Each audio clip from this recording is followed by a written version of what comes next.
on your experience, or kanang going to the college classrooms, kano sana ninyo nabuhat or asa na particular school na ninyo nasundan, sir? Well, ako personally, I've talked to students from San Carlos and San Jose Recoletos, because I come from San Jose. Just this year, sir? Oh, since about what? 4 or 5 years ago? But mga business students? Mostly business students. I have also talked to some engineering classes, especially mga industrial engineering classes, kaya naman sila related subjects. And some of the professors are my friends. So I start talking to them about this, and they said, yeah, you might as well talk to my students. So we get some invitations, so yeah, we talk. There are some who will actually absorb it well, there are some who do not, but at least.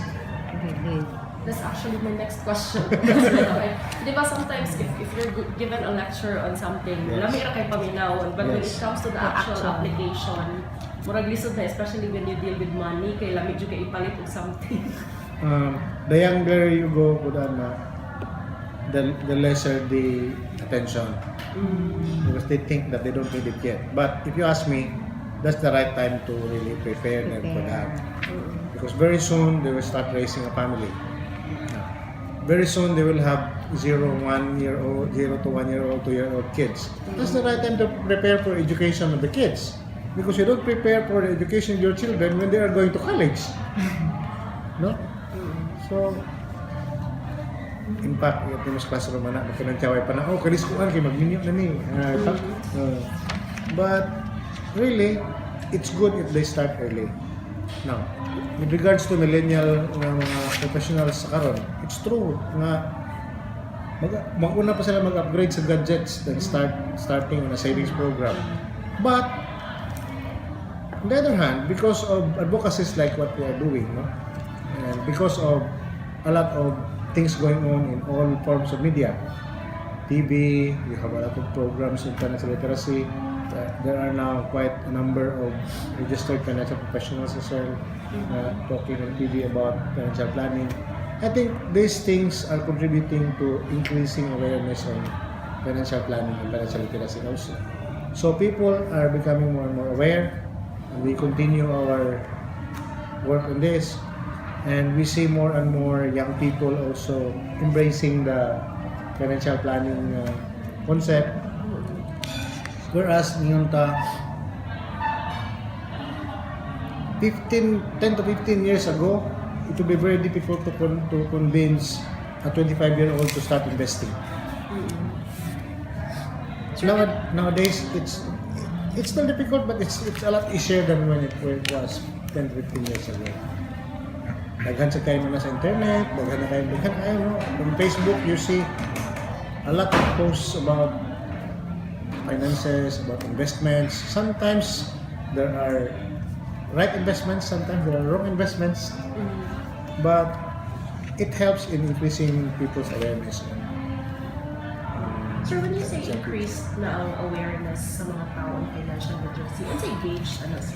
Like, ako, because I'm on the front line. I talk to people, I sell to people. You mentioned about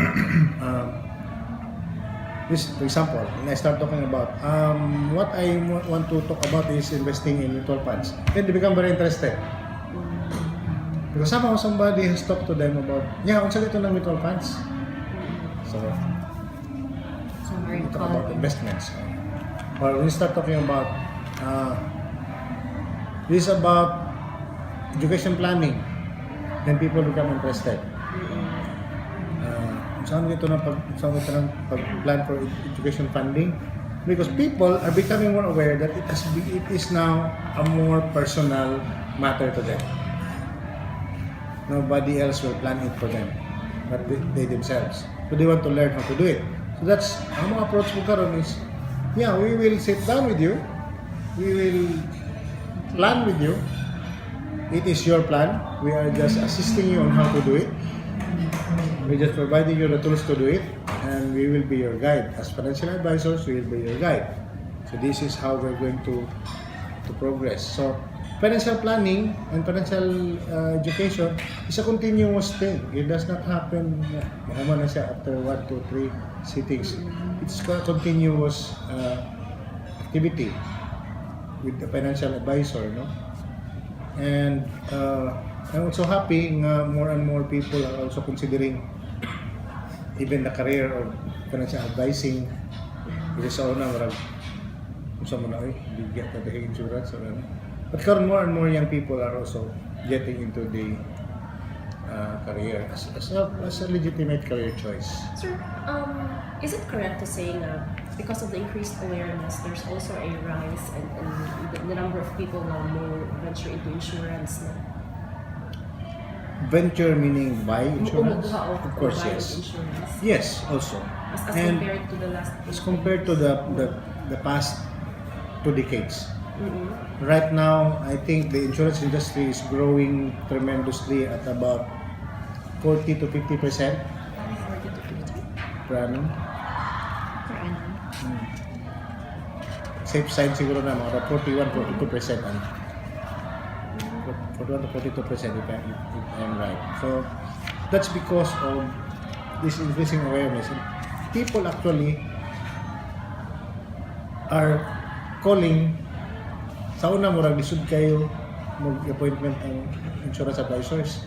There are some people who are actually calling and asking and inquiring where they learned it. Sometimes from internet, sometimes from what they see on TV. Pero ano siya, sir, personal or corporate siya na mga... Okay, both. Because even companies nowadays, they're going into these financial wellness programs. So what they do, when they have financial wellness programs, they invite us. So we get to talk. So, for example, they ask us to do workshops. So what I do during workshops, I said, okay, let's do the very basic first. So what is the what is the basic? Let's understand where we are. It's just like going on a journey. When you're going on a travel, the first thing you're going to do is determine asa man ka mo ato. Where is your destination? So begin with the end in mind.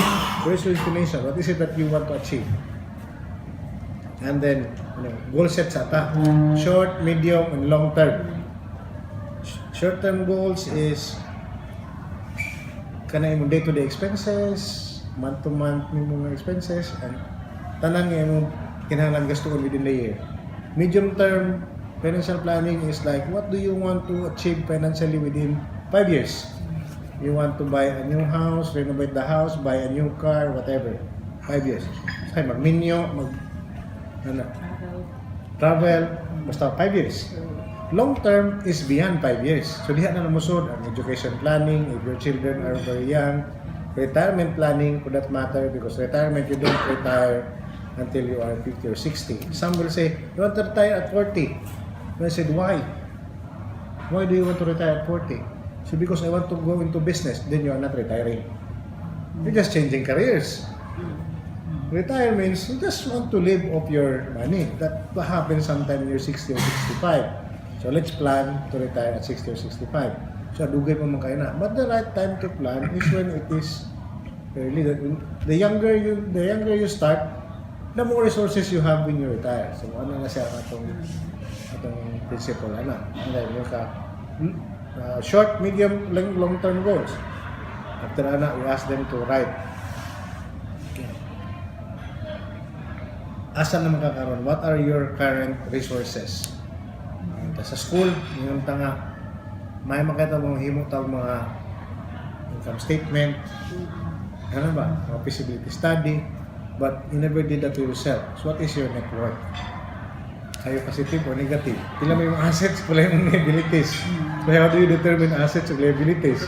So we make it actually a fun activity during the workshop. No? So they list down and after that, I say, okay, next thing you do is prepare for emergencies. How do you do that? Una, set up an emergency fund.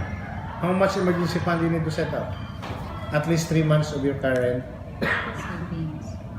living expenses. So totally, matanan mo monthly expenses, essential monthly expenses multiplied by 3 months, dapat you have that, at least that amount, or up to 6 months maybe. Keep it in a bank account that you don't touch. Don't put it in an ATM account. that you use in your shop. Kaya dali na makita ang emergency.